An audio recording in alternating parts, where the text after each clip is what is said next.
Венгриянын Борбор калаасы Будапешт шаарындагы сейилбактардын бирине Чыңгыз Айтматовдун ысымы ыйгарылды. Сейилбакка кыргыз жазуучусунун ысымын ыйгаруу аземине президент Сооронбай Жээнбеков катышты. Каракол шаарында бир нече кылмышка шектүү адам кармалды. Бул тууралуу Ысык Көл облусунун ички иштер башкармалыгынын басма сөз кызматы билдирет. Украинанын мурунку президенти Петр Порошенко коронавирусту жуктуруп алды. Бул тууралуу ал өзү Facebook баракчасына жазды. Бүгүн 30-сентябрда Баткен шаарында жүргүзүлгөн рейдте үй шартында өткөрүлгөн 2 той аныкталып, 3000 сомдон айып салынып, той ээлерине түшүндүрүү иштери жүргүзүлдү. Акыркы сутка ичинде COVID-19 жуктурган жаңы 147 учур катталды. Венгриянын Борбор калаасы Будапешт шаарындагы сейилбактардын бирине Чыңгыз Айтматовдун ысымы ыйгарылды. Сейилбакка кыргыз жазуучусунун ысымын ыйгаруу аземине президент Сооронбай Жээнбеков катышты. Ошондой эле иш-чарага Будапешт шаарынын мэри Герге Карачун катышты. Өз сөзүндө ал Чыңгыз Айтматовдун таланты жана чыгармачылыгына суктаноосу менен бөлүштү. Ал Чыңгыз Айтматовдун чыгармачылыгын унутуу бүткүл дүйнөлүк коомчулуктун маданияты үчүн орду толугу жоготуу болмоктугун белгиледи. Президент Сооронбай Жээнбеков Европанын эң кооз шаарларынын бириндеги сейилбакка Чыңгыз Айтматовдун ысымын ыйгаруу кубанычтуу жана маанилүү окуя экендигин баса белгиледи. Сооронбай Жээнбеков Чыңгыз Айтматов дүйнөгө белгилүү жазуучу, таланттуу публицист, дипломат, гуманист, философ, көрүнүктүү мамлекеттик жана коомдук ишмер болгонун айтты.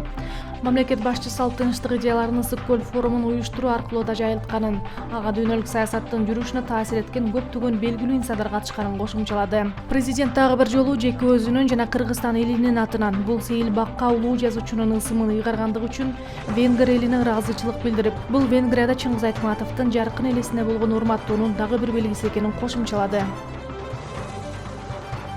Баткен облусунун Лилек районунда 30-сентябрь күнү түнкү саат 1 чамасында Ош-Баткен Исфана унаа жолунун 318-чакырымында Honda Fit үлгүсүндө унаанын айдоочусу рулду башкара албай, унаа жолдон чыгып оодарылып кеткен.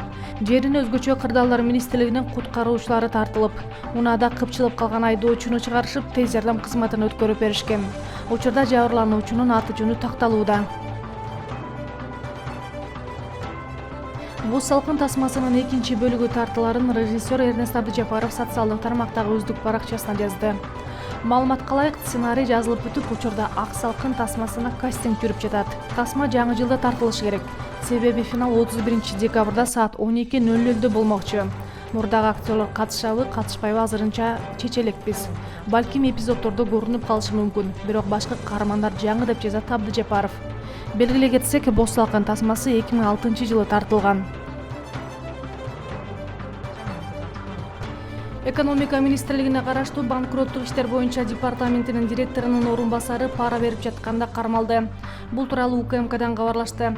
Маалыматка ылайык, 29-сентябрда УКМКнын коррупцияга каршы күрөшүү кызматы иш бөлмөсүнөн кызматтагы адамга 100 000 сом өлчөмүндө пара берип жаткан учурунда директордун орун басарын кармады. Кармалган адам банкроттук уюмдардын активдерин төмөн баада алуу үчүн туруктуу коррупциялык схема түзүп алган. Департаменттин атайын администратору ишкананын активинин наркын төмөндөтүү боюнча мыйзамсыз иш-аракеттерге катышуудан баш тарткандан кийин анын функцияларын көзөмөлгө алынган кызматкерге өткөрүп берүү максатында ага карата банкроттук жол жобонун киргизүүгө, акыркы ишканалардын биринин атайын администрациясынын ыйгарым укуктарын өз ыктыяры менен кетирүү үчүн көрсөтүлгөн каражаттарды сунуштаган. Мындан сырткары кармалган адам кызматтык бөлмөсүнө тинтүү жүргүзүлгөн учурда 1 331 300 сом өлчөмүндөгү акча каражаты табылган. Ал акча каражаттарынын кайдан келгендиги аныкталып жатат. Сотко чейинки өндүрүштүк материалдар пара берүү беренеси боюнча КЖБРге катталды. Кармалган адам УКМКнын тергөө камакчайынын убактылуу кармоочу жайына киргизилди. Каракол шаарында бир нече кылмышка шектүү адам кармалды. Бул тууралуу Ысык Көл облусунун ички иштер башкармалыгынын басма сөз кызматы билдирет. Маалыматка караганда, милицияга жергиликтүү аялдардан 3 арыз келип түшкөн. Түн ичинде аларга медициналык бет кап кийген белгисиз адам кол салганын айтышкан. Ал бычак менен коркутуп, жабырлануучулардын уюлдук телефонун тартып алган. Жабырлануучулардын бири кол салган адам уюлдук телефонду тартып алганга чейин аны зордуктоого аракет кылганын, экинчиси каршылык көрсөтүп жатып катуу сабалгандыгын айткан. Акыркы жабырлануучу түндө медициналык маска кийген адам ал иштеген мейманканага кирип, балка менен башына уруп, бычак менен коркутканын айткан. Чектүү 6800 сомун алып, аялды зордуктап качып кеткен. Фактылар ден соолукка оор залал келтирүү, зордуктоо, сексуалдык мүнөздөгү зомбулук аракеттер жана каракчылык беренелер боюнча сотко чейинки өндүрүш иши башталган. Маалыматка ылайык 27 жаштагы шектүү кечээ кармалды. Алдын ала сурак учурунда ал күнөөсүн мойнуна алып, шектүү убактылуу кармоочу жайга киргизилген. Украинанын мурунку президенти Петр Порошенко коронавирусту жуктуруп алды. Бул тууралуу ал өзү Facebook баракчасына жазды. Ал туура эмес учурда ооруп, үй шартында дарыланууга аргасыз болгонун белгилейт. Анын айтымында оорусуна байланыштуу Украинанын аймактарына жумушчу сапарларын убактылуу токтотуп турат. Акыркы 6 жылда ооруларга чыдап, буттан туруп көтөрүүгө көнүптүрмүн. Бирок бул тымызын абдан куу экен. Ошондуктан бүгүнтөн баштап үйдө дарыланып жатам.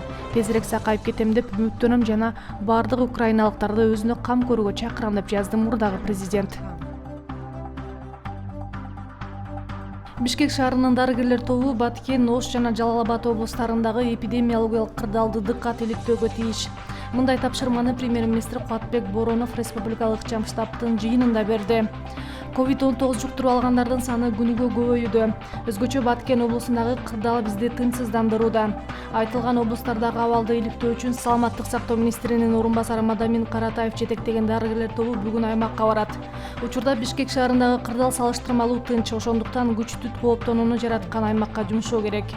Баткен облусундагы абалды жакшыртуу жана оорулуулардын санынын көбөйүшүнө жол бербөө үчүн бардык аракеттерди көрүү зарыл. Борбор калаадан барган дарыгерлер Баткен, Ош жана Жалал Абад облустарындагы кесиптештерине консультацияларды да беришет, деди премьер-министр. Өкмөт башчы аймактардагы эпидемиологиялык кырдаал боюнча облус жетекчилеринин жоопкерчилигин дагы бир жолу эскертти.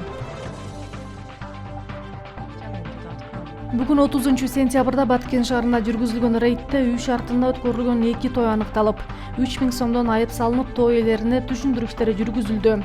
Ошондой эле коронавирус менен ооруп, тойдо жүргөн жаранга атайын органдар тарабынан тийиштүү чаралар көрүлдү. 26-28 сентябрь күндөрү жалпы облус боюнча 1036 ишкана, той өткөргөн турак үй жана коомдук жайларга рейд жүрүп, жалпы 193 000 сомго айып салынды. Анын ичинен үй шартында өткөрүлгөн 11 тойдун ээлерине бузуулар жөнүндөгү кодекстин 293 беренеси негизинде протокол түзүлүп, ар бирине 3000 сомдон айыппул салынды.